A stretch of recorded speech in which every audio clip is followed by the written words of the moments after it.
Well, hello. I would like to give you a tour of the garden after we mow. You can see the side. We still have the tall grass, but we mow within the fence and we mow a part of the property as well. So what I did is I rake the grass from the property and mulch the garden after I mow the garden, and the kids help. We cut grass off the bed where things are growing, and then I rake grass from the property. You can see that we mow some part of the property, and you can still see the tall grasses. So I thought it is a good opportunity to rake those grass because we have tall grasses. We have tall grass, and I think when we mow it, it is a good size mow to rake and put in the garden. And you can see how I mulch some of the bed with the grass.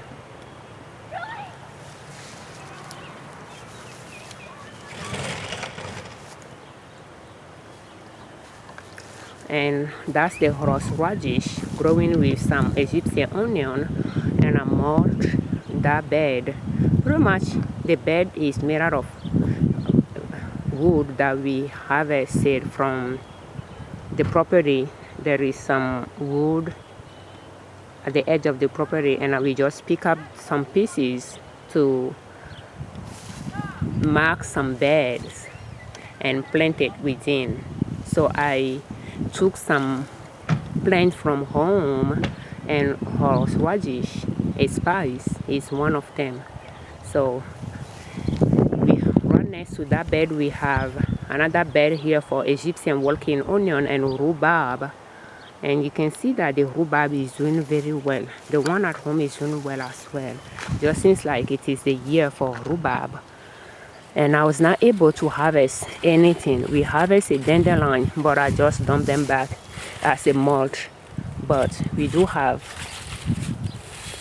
rhubarb that we could harvest, chop, and put in the freezer for winter use. It'll go well with apple for rhubarb and apple pie. You can see, we have good size rhubarb here, and they are flowering already, and I just let things go through the whole circle. We have another bed here is onion, Egyptian walking onion, and I mulch them as well. Another bed next to it has onion, and we mulch them as well. So you can see that we mow quiet.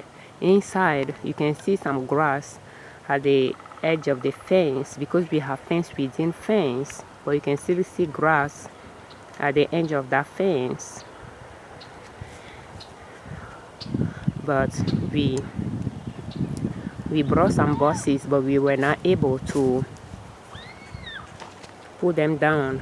This bed is now quite occupied, so we mow and then mulch inside of it with grass. It has some garlic in it, and another bed few feet away from it has onion, and those onion, I have to say, they are they are doing very well. You can even see the base of this one is Egyptian walking onion, a perennial onion. Hey, that'll be good to harvest a lot of onion here. But it's at 6:30 p.m. and that's sorrow there as well, doing okay. So we pretty much mulched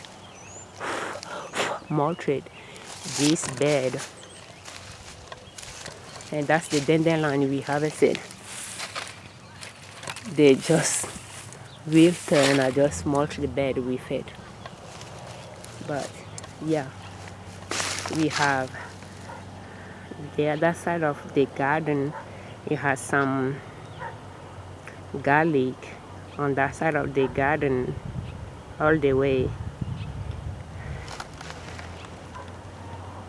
But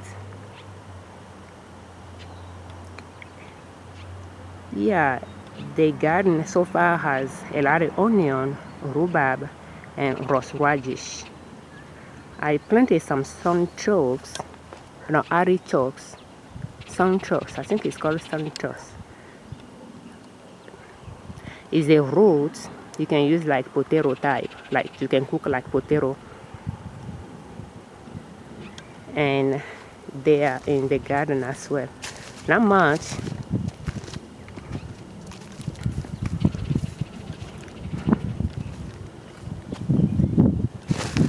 but they are there. So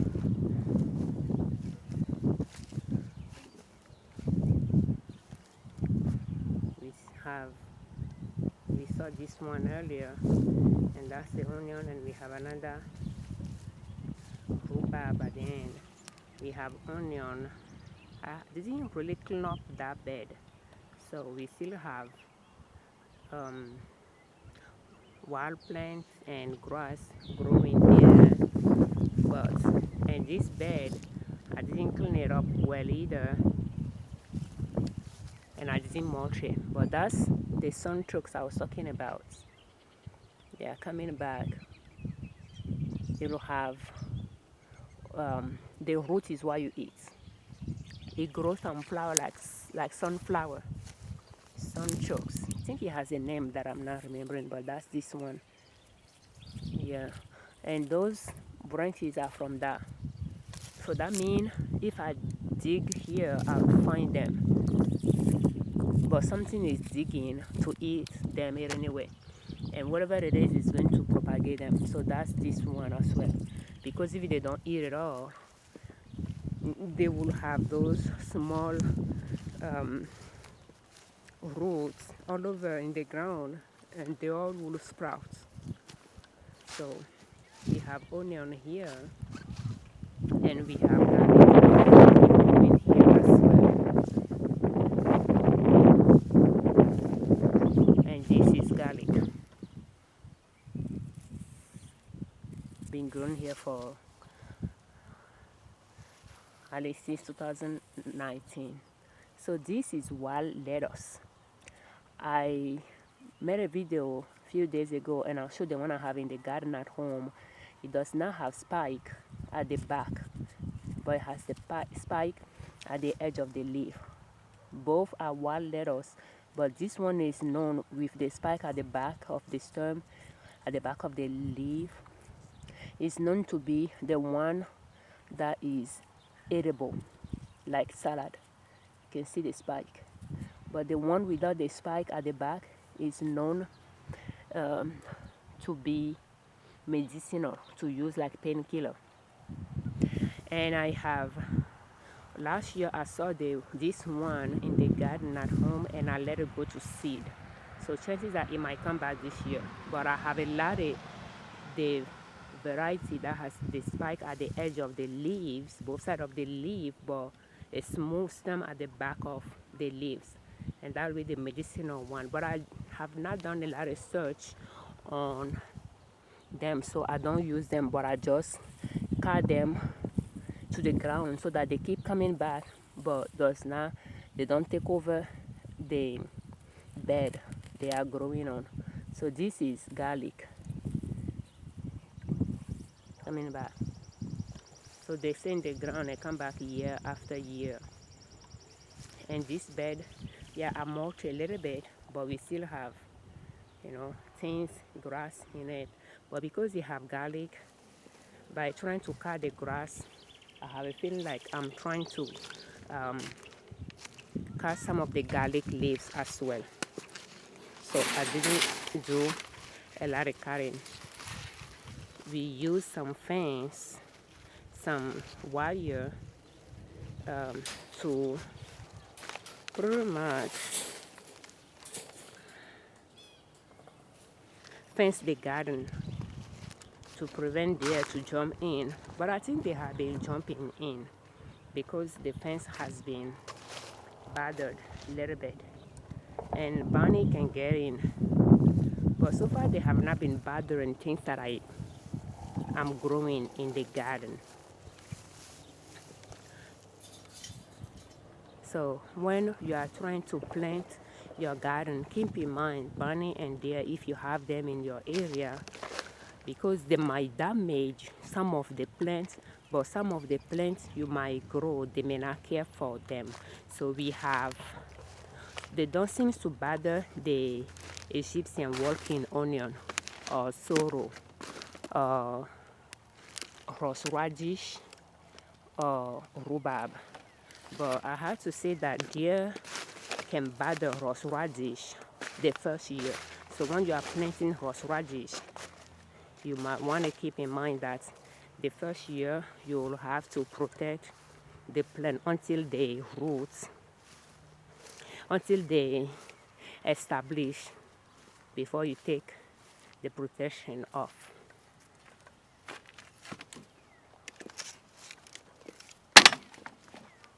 But yeah, you can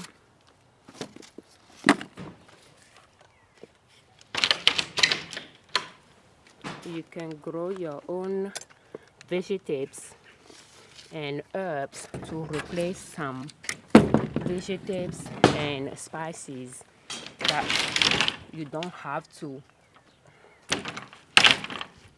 purchase anymore from the grocery store, to be easy to add to your garden if you are trying to save money, because you don't have to keep buying their seeds year after year, and they will just keep coming back, and you just have to be harvesting them. So in spring, those greens, if you like to eat greens, when you plant them early spring, you will spend time harvesting them for eating and for freezing for winter consumption.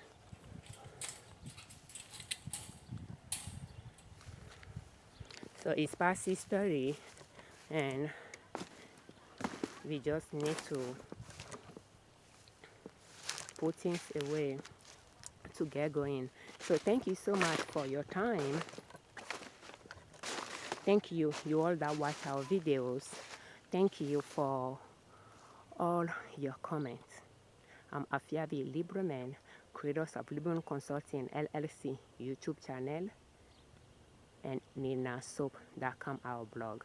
We do have our online stores, including ninassoap.com, our natural product store, liberlabel.com for custom apparels and stationery, liberdownload.com for digital product where you can find templates to manage your finances and your business successfully, and liberoutlet.com for resell products.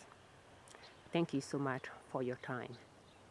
When you are working hard for your money, try to set a budget for your expenses, and your budget should be higher than your actual expenses a month, and make your budget to be less than what you make a month, so that you have some money left you can save and invest in your own business or in the stock market or in real estate. And one way to save money, one way to lower your expenses is by growing some of your vegetables, so that you can lower your grocery budgets. Or if you think you have a good budget for your groceries, you can keep it as it is. Even if prices are rising at the grocery store, your grocery budget won't increase. But because you'll be growing some of your vegetables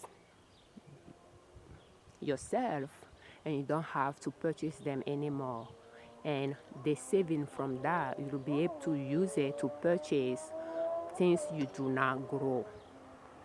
Thank you so much for your time. And by growing those things, frankly, that's the best things you could eat because they are natural, organic, and you know what you are putting in your food. Thank you.